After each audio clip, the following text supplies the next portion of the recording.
Good day here at Brookings Radio. We welcome Brookings School Superintendent Summer Schultz.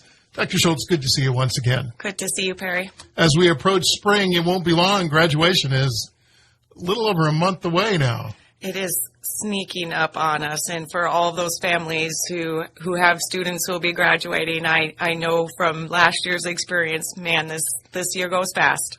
And high school graduation is really an event unlike any other. College, it's a big deal, but it's not almost as big a deal, I would say. High school graduation, high school it really is something. Such a rite of passage. It is, and we see students in our school district that, if they start with us or they're for a continuation of years with us, we see them grow. We see them change so much, and their parents see how they change in the different schools and how they go through their time at the school district. And so it is a big deal. I mean, I know it takes some time, but handing out diplomas has got to be kind of fun, isn't it? It is. It absolutely is. Yeah, I bet. Let's talk about some stuff. The first thing we need to mention is Bobcat Plains Academy is not going anywhere. It is not going anywhere, Perry. Just right off the top. It is not. For some reason it got out there that it was, but just tell us. Yeah, it's that balance as I think other people can relate.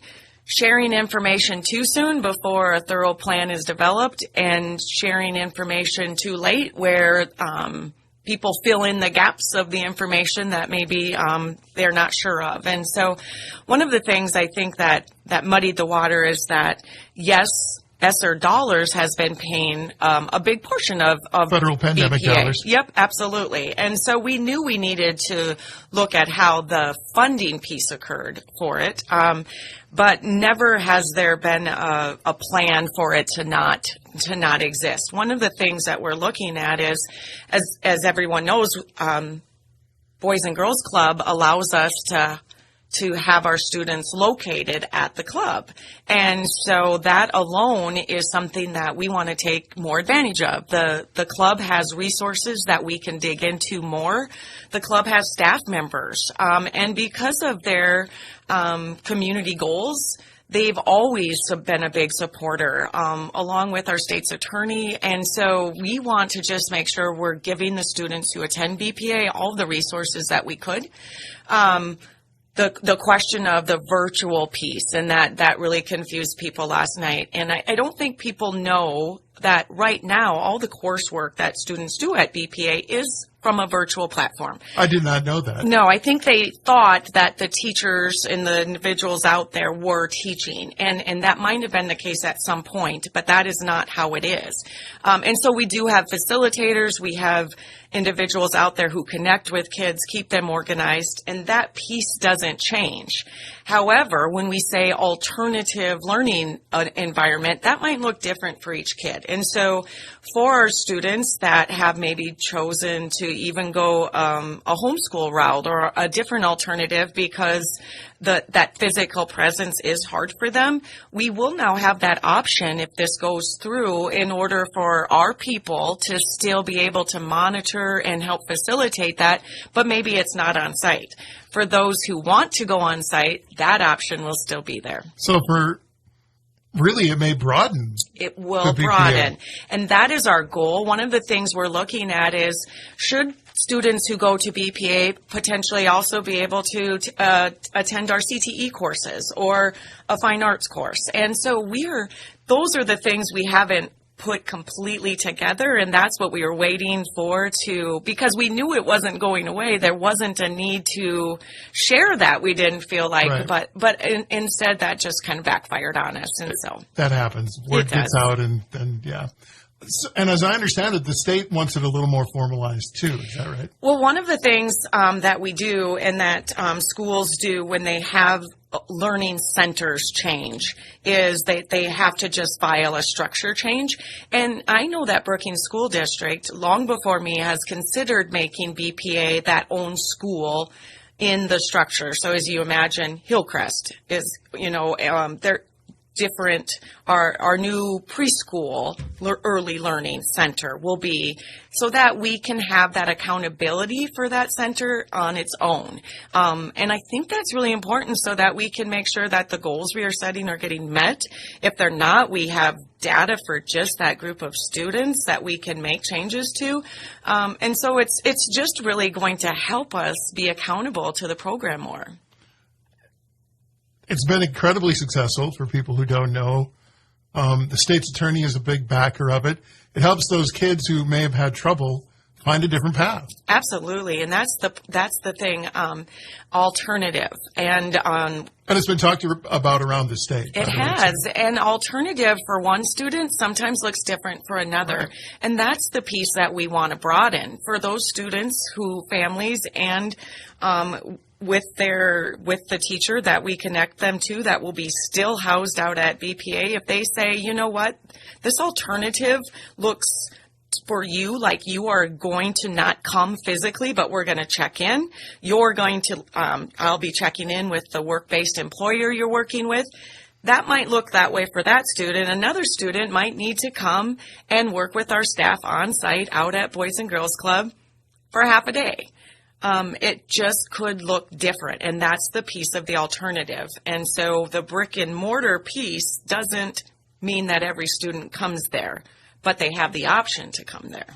And some of these students are under the supervision of the state's attorney as well. Agree. Yeah. Agree. And so they are not just running around doing nothing. Absolutely. And again, we know in this environment when students select alternative, sometimes that means that they're able to have those work-based apprenticeships for a chunk of the day. And because the BPA coursework is virtual, again, that didn't change. There isn't an 8 to 3 component. Right. And so they're able to do coursework at a different time and potentially go to those work-based options during the traditional school day. And this allows them to do that. So it absolutely expands options for kids.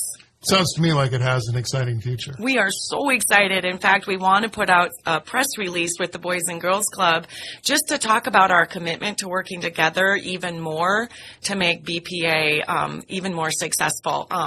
Because it's been great. It's not that it even needed improving, but we just always want to make sure if we say it's alternative, we want to provide more options for kids.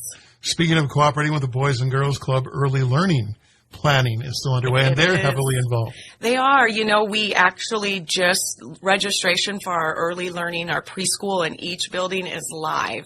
The Boys and Girls Club families have been able to register, and actually today it will come out that all of the families in the Brookings School District who have 4 and 5-year-old preschoolers can get registered. You know, we are worried about capacity this first year, and so it's potential there will be wait lists, but it's great to see it come together. And at all the elementary schools, there will be early learning. There will be. One of the things the board really was committed to was equitable services in all 3 elementary schools. And so even the early childhood special ed that has only been at Dakota Prairie will now be at all 3 buildings. And there are still some things in the works because this will free up space at the Boys and Girls Club, which means they can do more daycare. Absolutely. Of those little kids. If people haven't seen it, that amazing part of our collaborative was that we didn't want to just have kids move from one preschool to ours. And so by us taking first and foremost those club preschool students, the club has been able to plan to open up 90 new 0 to 3 daycare spots come January of 2025. For our community, that is huge. And it's been an emphasis of the city, the Brookings Economic Development Corporation for some time that we need more daycare. It's a statewide problem. It's a nationwide problem. It is. So the fact that we can do something like this is pretty amazing. It's been great to see it come together. A lot of time, a lot of work. You know, when we started talking, we weren't sure we could pull it off. But when you do and you see it start to come and that registration goes live, We have a design team working on the spaces for the early learners, and it feels pretty good. And it kind of snuck out last night that there may be an exciting word of a grant coming as well. Yes. We were awarded one, a pretty good one, and so we do have a press release coming to show our collaboration with the three groups. Stay tuned, more coming. Right. Right. And we can't neglect to mention before we go that the new schools will be demolished starting around May 20th, or the old schools, I should say, at the site of the new schools. At the site of the new. Hillcrest area will be demolished starting around May 22nd. Yes, we did get an overview on that last night, and I've told some of the residents who live around those areas that we'll get something out in writing to them so they kind of can know what to expect for the summer plan. Very good. Summer Schultz, thank you. Thank you so much. Brookings School Superintendent Summer Schultz right here at Brookings Radio.